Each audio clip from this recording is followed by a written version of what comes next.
Hello, you're listening to Two Old Chuffs, A Tale of Two Hospices, the podcast from Cornwall Hospice Care. I'm Tamsin Thomas. And I'm Gina Stones. And this particular podcast is in support of Dying Matters Week, because dying does matter. And the reason for today is to explore why. And joining Gina and I today are Claire Collings, who's a senior registered nurse with us, and also one of our education facilitators, and Sarah Webber, who is a social prescriber who works in a team that covers surgeries from Newquay to Padstow. So the first question, I think, Gina, must be, why does dying matter? Well, I think it's going to happen to all of us. So actually that's really important to all of us personally, but it's also really important that we get it as right as we can because of the lasting effects kind of going into bereavement. So really important that we try and do all that we can to get it right. Claire? Yeah. You're at the sharp end, so Certainly, your yeah. thoughts on this? Yeah, I think after death, I think, the families do struggle if things aren't, they don't know what the person wants, and they're leading up to it as well. Where would they want to die? All those sort of questions, and who do they want to speak for them, and where they want to be, and it's all those sort of questions that you need answering. Definitely. And Sarah, from your perspective, why does dying matter? For me, it's more about helping people who have gone through that bereavement. So I get referrals at least once a week from people who have gone through that experience and need somebody to talk to. So my role in this is then referring people onto the listening ear service that the hospice provides. So this is interesting now, because what we've already established is that dying matters before, during and after. Yeah. Yes. Yeah, definitely. And I think also it is still a tricky subject, isn't it? I mean, Yeah. what Gina and I often say, it's still difficult for people to use the word die or Yeah. death rather than passing away. Or... Yeah, loss of. Yeah, definitely. Yes, it's a difficult word, I think. And some patients don't want to even consider it. They don't want to, no, I can't talk about my future or what I want or anything. So, I mean, that's prerogative for them to say that. But you feel like they need that time. There's that precious time that they've got to share and do everything with their loved ones. And, not dealing with it or coming face to face with those sort of things, then it leaves the family not knowing what they want, and it's just difficult, really difficult. I think you're right, Claire, and I guess from our perspective and yours, particularly as nurses working on the wards, you want people to get those difficult conversations out of the way so that they can enjoy that time that they have together, and make those memories that then kind of last on into the future. Because although absolutely it's a really sad and difficult time, we hear lots of experiences here from families where actually they've done lovely things together and made lovely memories with each other, which is really important to kind of carry through, I guess, kind of into the work that you're doing too. It's But I've got the other side of that, where I do get referrals from people who have regrets, who it didn't go as smoothly, they didn't have those conversations, or their parents or whoever lived away, and then they find it very difficult. So then they need somebody to talk that through to. So it's not always the better journey. Sometimes it's a harder journey. And I think if we could try and get that journey kind of half right for everybody, we'd be into a really good place. But you're right, there is such a difference, isn't there, in people's experiences at the minute? Yes, yeah. And I've always said one of the privileges, and I've experienced it, of someone dying and coming to a hospice is actually you've got time, and if you use that time wisely. I mean, I can't imagine what it must be like to experience an unexpected or sudden death. And so I think it's good that we know that, so we can help people to make the best of it. Is that an awfully clumsy way? No, not at all. I think when patients come in and their families, they're very anxious about being here, and it's the word hospice, I think, sometimes creates that thing, and but I think they realise then that they start to relax and just appreciate all our things that we do for them, and the things that we go out, do that extra thing for them, and having the family in for parties and having a night at the cinema. It's all those little things. It almost becomes like a second home for them, that they don't have to be a carer. The wife and the family can all be the people, the family members. They haven't got the worries of that caring aspect and the worries that brings. It's as if we rehearsed it, because I think you've just beautifully helped me to introduce someone else into our conversation. I'd like to introduce Zoe to you. Now, we cared for Zoe's mum at our Mount Edgecombe Hospice, and we recorded a video with her late last year because she was sharing her story of our care to promote our Christmas raffle. But while we were chatting, she started to talk about dying and preparing for dying, and it was absolutely fascinating. So we said, can we use some of your thoughts in our Dying Matters podcast? And gleefully she said yes. And I thought we'd start by listening to her reflecting on the importance of conversations. Again, speaking from experience, I feel so sad that I've lost both my parents young, but one thing I'm so grateful for, and I will always be grateful for it, is both of them, I feel like they had a really peaceful ending, and that means everything, having the time. And even if you don't have the time, just knowing that you did your best and they were comfortable, and just respecting their wishes and knowing who they want around them, and it's just the small things. So I think it's incredibly important. I'm actually a midwife, so for me, there's so much focus on welcoming babies to the world and life starting and life beginning. And of course, it's such a huge privilege to be part of that story for people. It's amazing. But actually, just as important is welcoming a little person into the world is actually when we have to say goodbye. And it's not that I would say, everybody needs to have these really sad, deep conversations, but I think it is worth considering whether you wait until a situation arises or whether it's just something that naturally comes up one day when you're having a conversation with your family. I do think it's really important because as well, we don't know, like some people want to be surrounded by their family, their friends, their pets, and at home. And also other people might feel that actually that's something that I would retreat. And it's like when people give birth, like some people want everyone there and, all the, everything. And then other people want to retreat and have that quiet privacy. And I think death is really similar. So having those conversations, I think, is immensely important. And also having those conversations, whether you're the person that is going to die or whether you're the family member that's caring for someone that's going to pass away, you can feel that it gives you that reassurance of things are going to be done the way they need to be done and everyone's going to do their best, which I just think it's just so important. Amazing. It is, isn't it? Yeah. Just to hear that first-hand experience. Yeah. Yeah. And I think she's very right. We've talked a lot over the years about, all the prep we do for new arrivals and babies and birthing plans and things, which don't always go as you would want them. But also we know that we don't talk enough about saying goodbye, and I think that's a very valid point.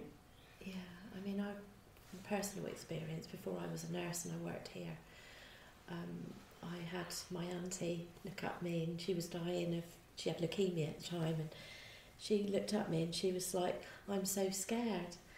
And for me, it was like, oh my God, how do I deal with that? So as a relative, not knowing anything, it was, it was really hard to know what to say to her. And I think that's sometimes difficult to actually say it. And I think sometimes we forget as nurses that actually we are, kind of fairly used to those conversations here in the hospice, and I guess it's not the normal for everybody to have those conversations, and it is difficult. Yeah. And I think, you know, you can never second guess. I know, you know, I've lost people, and you think they might want one thing, and then you're really shocked to think actually, oh no, they'd like something different. And it's just about knowing that you've done the right thing, I think is really important. And I guess that's kind of what you're picking up, Sarah, when you have those experiences from people that they don't have that luxury. No, so then they need to talk that through and discuss it and get it off their chest and learn as well then, because then if another family member, you know, if that's going to happen with another family member, they've got that to that experience to fall back on, so that they can maybe do things differently. But in, you know, the referrals that I get, that's the main thing, is they need to discuss it, and that's what they get with listening ear, is that they've got that conversation that they can have with somebody and talk it through. What did you do, Claire, when your auntie said, I'm scared, and you didn't know what to say? I just gave her a hug. There was nothing more that I could say, really. I couldn't change the situation, and it stays with me now. She died several years ago now, at least 25, 30 years ago, and it's still is in my mind, you know. And I think when if you regret something, or you worry about, did you do the right thing, or did you know, that stays in your mind for a long time. And I suppose that when I reflect on it, it's something that I probably couldn't have done anymore, and maybe the hug was enough for her, you know. And I learnt, in fact it was Gina that told me, there's no right or wrong. No. And when Dad was dying, you know, I took heart from that. I might say something, and I might think, was that the right thing to say? But actually, who knows what the right thing is to say, in a way? No, you just don't know. And sometimes even saying, not saying anything, and get that silence and just giving them time to think, and you don't need to say anything often. And those conversations, I know, Claire, you mentioned something just now, as well as just the obvious questions. There are questions that will really help you as a family or as a loved one afterwards, aren't there? You were mentioning lasting power of attorney, things like that. Yeah, I think lasting power of attorney, I mean, I've got mine from my dad, because it gives people a bit more leverage in the legal sort of side of things. So, and I think sometimes when families, they need that sort of reassurance that, or that person who is dying has that reassurance that that family member will advocate for them, and they have those legal rights to do and speak for that person. And I mean, the advanced care planning and the wishes and preferences are wonderful, and they're not a legal document, but they are a document that you know, you know what sort of things they would want. It's worth looking at our website, actually, cornwallhospicecare.co.uk, because there's a lot of information on there, and particularly about things like advanced care planning. And you can contact us, when you'll find the contact numbers on the website. But if you want to begin that process, it is all there, which is helpful. Because I had a lady who was with us, and she went downhill quite quickly, and her sister was kind of her voice. But it was too late really for her to do anything at that point, you know, so that they couldn't, because lasting power of attorney does take a little while to get sorted out, and sometimes these things can be too late.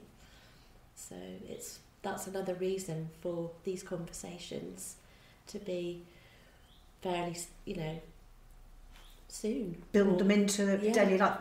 Ask my grown-up children, they say, we're not talking about death again, are we? Because of where I work, you know, I'm like, we really ought to talk about this. But it is important. Do it now while we're all fit and healthy, and we can explain why we want something or why we don't. And things change as well. So, you can write things down and say this is what I want at that point, but also things might change, and that's where they need to be reviewed on a regular basis. You've done it again. Cued us nicely into going back to Zoe for a minute, because she says family and friends need to be prepared for changes of mind in the person that's dying and in what they might want. And her family saw this when her mum came into Mount Edgecombe Hospice. So with mum, I know mum felt such worry about leaving us because she steered the ship with the other bereavements. So I know for mum it was scary about knowing that she was going to die. And so a lot of the conversations I tried to click in and be like, don't worry, I'll talk to the consultants, I'll do this, I'll do that. You just get home, you'll be fine, we'll look after you, don't worry. And so many of the conversations that we'd have with the consultants, they would, because mum had given them permission, they would say to me, she's down to weeks, like she's really sick, this is rapid, it's growing so fast. And mum didn't want to know. So for ages, mum said to me, you have the conversations, because this is how me and mum work, we're both kind of quite similar people. You have the conversations, please just do what has to be done, but please don't tell me. If someone says it's days or weeks, don't tell me, I don't want to know. So that's fine, mum, I can do that for you. And that's how it was. So any conversations with mum around death, dying, where do you want to be, it was a bit of a no-go zone. And it was getting increasingly difficult at home because mum was going, increasing her opiates because she was so uncomfortable, sleeping a lot. And we were all a bit, I don't know what she wants, because we've had no time to ever think about this. And when it got to the point that her symptoms were really difficult to manage and the pain was bad at home, and we got a bed here, mum came into the hospice and everything kind of went like this. And the moment everything revved up a notch again with mum in here, and it was the chat of, this is it now. We need to set our driver up. We're looking at, she had to face it. That's when mum completely clicked the other way and was like, I'm where I need to be. This is absolutely where I'm happy. I'm comfortable. I'm not frightened. And she completely faced. So I'm really grateful that that she was here, and that we were able, because even the medication that she got put on was different. So she wasn't like up to her eyeballs in just all the stuff that she could take at home. She was having proper stuff that she wasn't so foggy, and we could have these conversations. So thankfully, we had that time to be able to do that because of here. But I think it would be really difficult now if we managed that at home and she went at home. I actually wouldn't know if we'd done it right. And going back to conversations around death and dying, that's exactly it, isn't it? Because not everybody has that time and things, and it's so important for the people that are left behind to feel like we did right by them, we did our best. I find that really fascinating. Time. Yeah. It goes back to what you were saying, Claire, that actually there's no right time, but do it earlier. Yeah, do it as early. Sometimes it's hard to start that conversation earlier. Yeah. But actually it's important. Yeah, so important for families. We've had bereaved families that just haven't a clue about what, and I think maybe it's kind of a denial or not even knowing that it's happening, that it's happened. They haven't actually had that conversation that person is dying, and they haven't all come to terms with it. And I can remember when my mum passed away, and it just didn't come through. We didn't have that conversation. So is it better perhaps to have the conversation when no one's dying? I think that helps, although sometimes I think it feels quite disconnected from reality. So, but I think the further you can kind of get that conversation upstream, so it's when maybe you're with your GP, or whether if you are having kind of treatments, it kind of triggers something that makes you think, actually, okay, we're going all right at the minute, but actually if this takes a different turn, then actually that's perhaps the point. And like Claire said, kind of keep going back to it, because I guess, it is, and Zoe mentioned as well, it's about the people that are left. So it's very much about those people that want to do the right thing and have those memories of that event, because actually, you know, it's quite a difficult time. There's lots of other things going on, and knowing that you know what somebody wants at end of life, I think is really important, and knowing that you've done absolutely the right thing, you know, whether or not Uncle Fred thinks it should be something different. If you know that your mum and dad wanted to be cremated and you've done that in the right way, then that's a real kind of powerful thing to be able to say, you know, we've had that conversation, that's what they want, even down to funeral music. You know, it's those kind of things. It's all those difficult decisions you have to make when you're left. But if you can say, actually, you know, I know that Dad wanted Frank Sinatra and I'll do it my way, and it doesn't matter whether you think he should have had some hymns or whatever. It's really important that you are left with all those little bits, because there are so many difficult decisions out there to make afterwards. On a personal level, we've recently gone through a bereavement, and it's prompted me to talk to my own children who are grown up and say, you know, actually, I quite like this piece of music, and it upsets them. They don't like talking about it, but it's out there, and they know then. No. My parents were very good. They wrote down what they wanted. I was so grateful, honestly, so grateful. But I was reading a blog the other day, written by a mum who, when they were watching the Queen lying in state, and the Prince Charles, and they all stood round the coffin, and they were watching this, and one of her family said, "Can I just say, I don't want that?" And there was a lot of laughter, which there would have been, but she talks about how in that next hour, a whole conversation happened as a result of that one comment, which captured all sorts of things that the family would never have talked about. And she talked about, at the end of the evening, you know, fully feeling like the Queen had prompted this amazing turnaround of information in the family. It can happen in the most strangest of ways, in the most obscure times, that you start talking about things, I think, definitely. Yes, how wonderful. And I think for me, the other thing is explaining why you want something, not just saying, I want that piece of music, but perhaps explaining why, and so that when the family are without you, they can read what it is you want, and before they think, what? It's there, and it might be that makes them laugh, or reminds them of something to do with you. Yeah, definitely. We do a lot of advanced care planning here with our patients, and sometimes they want to do it with us because they feel that if they wrote it with a family member, then that would upset them, and so we offer the stuff, and we get to do them, and our counsellor Anne, she does a brilliant job as well. But it's marvellous when you look at somebody's plans and they're just their wishes of, like I say, music's really important, especially for us when we've got a patient that is in that dying phase. Knowing that the music we've got on, or the family can bring the music in, that it's what they want to listen to, and so for us as a team, it's brilliant that we know what they want as well.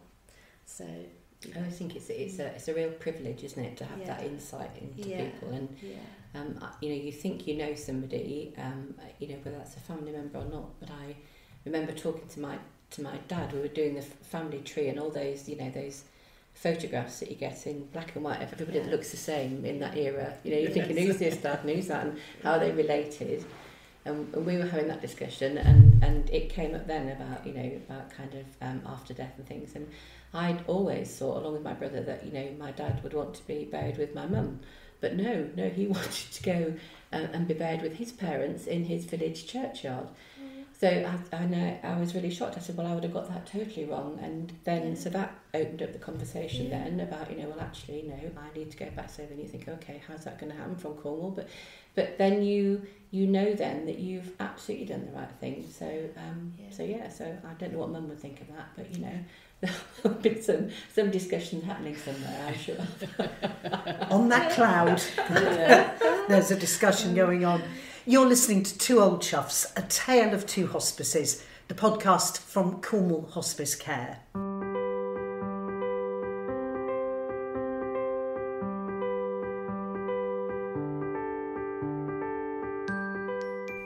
we've been dwelling on the thoughts of Zoe as part of our Dying Matters podcast, whose mum died at one of our hospices. And she's talked about the importance of conversations before dying, but she also says it's important to understand what the person wants, maybe even beyond their death, and to get their permission, if you like.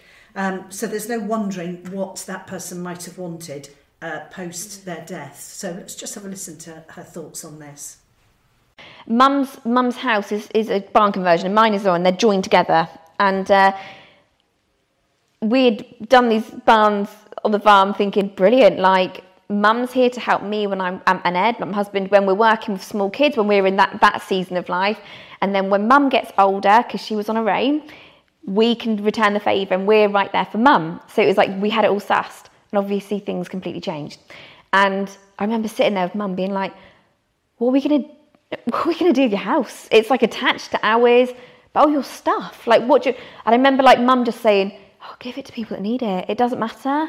So having that permission, so even those conversations, when me and my brother and sister were going through Mum's things, some of the stuff I'm looking at thinking, oh, it's her... oh, what's that lovely coat that she always used to wear, that she really loved that coat, or those really little things. And I remembered, Mum said, give it to someone that need it, go in the charity shop bag. It was like, I had that permission from Mum that it was, I didn't have to feel like, well, I better put this in the attic, so just in case, because I can't possibly throw it or give it away, because that's really cold. Mum had already said, give it away, it doesn't matter. So like, I have that in my head, so all those little things, they just make just such a huge difference to the after bit, to the grieving process as well. But yeah, it's a very special place. Permissions, what do we think of that? I think that's really key. Really good, yeah, she's wonderful. Because she felt, yes, I'm allowed to do that. It's the guilt of when you look at all their stuff and you think, well, it's not mine to give away still. That's how I felt. And that, like I say, they remind you of that person, and it's still their stuff. So for her to give her permission, that was really helpful in the way she dealt with things. So definitely.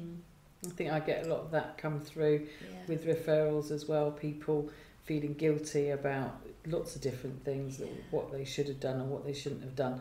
So going back to having the conversations before is paramount, isn't it? To get that acceptance that you can do it. But interestingly, you're meeting people quite often after the death. Yeah.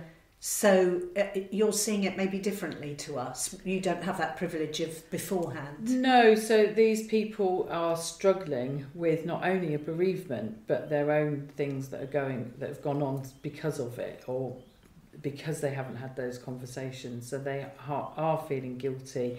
And this could be 1 or 2 years after the event. It's not necessarily straight away. So we can refer, I think it's up to 3 years, to the listening ear service. So like I said, it's not always about counselling either. It's just having somebody to talk to and talking through their feelings of what's gone on. And then sometimes that's all they need is just conversation. Sometimes they may need signposting on to further things, but it's just having somebody that they can talk to and get their own guilt talked through, I suppose. And it may never be resolved, but they might be at peace with it. And might it, sorry, I'm cutting across you, Gina, might it also be useful in prompting them to look to the future and the family and loved ones around them to have a conversation? Exactly. Then hopefully, like I said before, that might then be a tool that they can use in the future. They've been through it and they know that they need to make those conversations themselves with whoever and at whatever time. Like you said earlier, it might not necessarily be because somebody's dying, but they know that at some point they need to get all this information sorted so that they don't go through it again. I think that's it all comes back, doesn't it, really, to what matters. And actually that fact that we can have a service here where actually you can just pick up the phone or refer into, and somebody just listens without any kind of judgment or without picking up anything. And you know, you're right, we aren't a counselling service, a listening ear service, but actually it is just an opportunity for somebody to know that they can have those difficult conversations perhaps, and you know, explore their feelings to somebody down the end of the phone, or if it's walk talk Kerno, if we're kind of, you know, doing the bereavement walks, you know, actually alongside somebody, that you can just say what you're thinking. And actually, you know, it's quite difficult to do that. You've got to either be, you know, have some really good friends or a large bottle of wine or something that kind of prompts those conversations usually. But I think there's also something about, you know, not always knowing intimately the person on the end of the phone, but just knowing that they'll be there at that time for that length of time, and they'll check in on you, and that you can, you know, actually follow that discussion through. And I'm really heartened to hear that actually, you know, the responses to that service are that actually it might make people think about what they want, and so that they're not in that same situation. And the feedback I get is excellent. You know, everybody that has been through the service has said what an excellent service it is. They might not need all the sessions, they might only need a few, but those few sessions have helped them. And like you say, you know, they can self-refer, they can be referred through a social prescriber like myself, or all the information is on your website.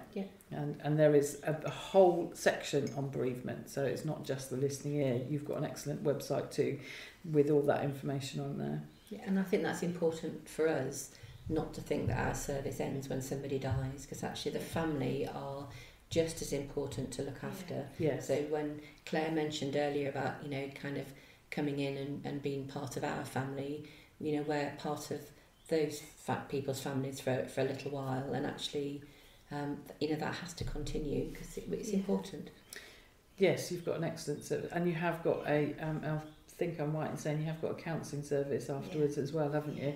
Which, you know, I know somebody who's been through that who found it, you know, an excellent service. So your care of the families, like it, you know, it continues. It's a very good service that you offer. It's lovely when we see families that have returned. They've done a fun run or they've raised money for us, and it's lovely to see them and just to touch base with them again and reconnect. And because they look at you and they know you are that person that looked after their relative, and they you know, they see a lot in you, and it's that connection that you have with those relatives.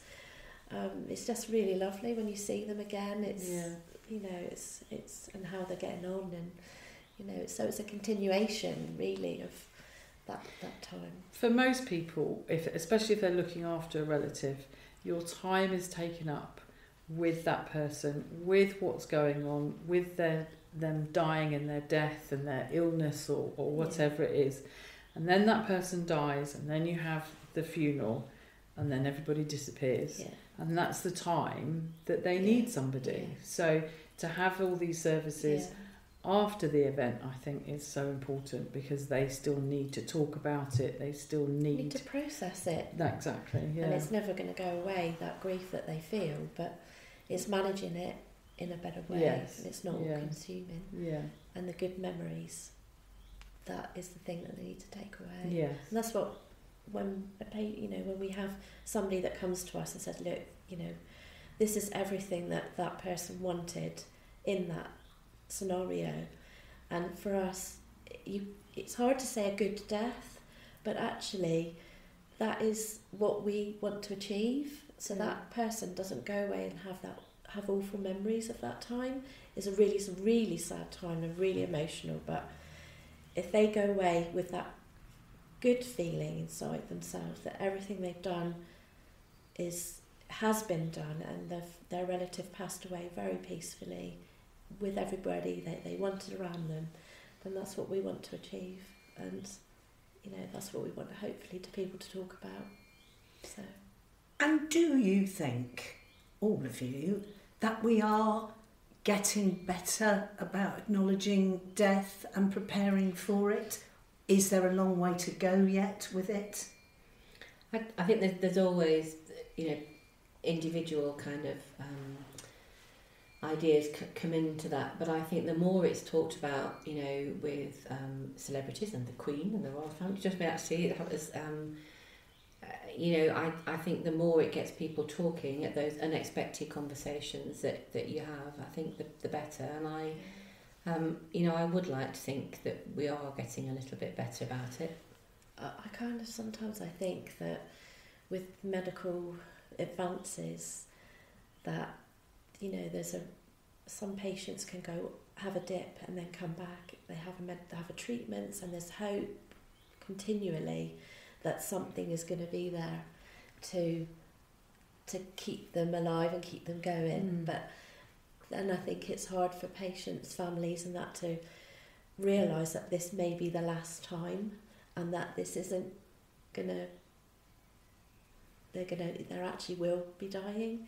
So sometimes I think that's an issue, that they get a lot of hope from everything that they're going through this journey with their family relative, and there is a point where things aren't gonna, there's the palliative care stage is not going to save them, but it will make them make their quality of life better. But I think it's hard sometimes for families to come to that decision. And some patients had a lady that I remember, she said, look, I can't do this anymore. I'm not going to have any more treatment. And for her that was a big thing to acknowledge. But her family were really upset by it because they didn't, they couldn't face the fact that there was no more treatment for that lady, so it's hard. And I'd advocate, if there a moment comes up where you can talk about it, even when your grown-up children sigh and go, oh, here we go again, that's the opportunity actually to, and if it takes someone famous dying, or a news story, or the Queen, or not the Queen now, but a member of the royal family, seize the day in a way, because that's a good time when there is no threat of anyone dying, but at least you've got an idea. Me and my husband, we'll joke about things and say, oh, well, this is where I want to be, but I've taken that on board, because that is where, I know where he wants to be, the ashes and things, so I do know, and I have taken that on board. So. I've got it written down, Claire. Yeah. I think it's unfortunate that it normally takes a death of a relative to start that conversation. But I think it is becoming easier once you get that conversation going. I think it certainly is in my own lifetime with my own grandparents who didn't talk about things like that, to now talking to my own parents who are a little bit more open about talking about it. So, I think it's still hard to start, but once you start them, they are easier than they used to be. Catherine Mannix said, it's like knocking on the door, and just seeing if that person will open the door. And there was a lady, a daughter and her father, and they were both like the elephant in the room sort of thing, and they didn't want to upset each other, but it's kind of like, Dad, I'm really worried that when you get poorly, where what you would want and things like that. And he says, oh, I've been trying to say things that to you, and so it's kind of just attentively seeing if that door's going to open, and then it might go a bit wider, and then you might be able to then enter the room and have those sort of tender conversations. So that's how I kind of feel. If you don't approach it, and if it's no, I can't talk about that, then the door doesn't open, then you walk away and you say, right, okay, maybe another time then, if it's not right. And I think people have greater capacity to talk about it once the conversation starts than you give them credit for. I think I've said before, when my dad was dying, we had a solicitor in the room sorting out some paperwork, and my elder daughter was there, and he said to my daughter, "Do you think you could ask the children to leave the room?"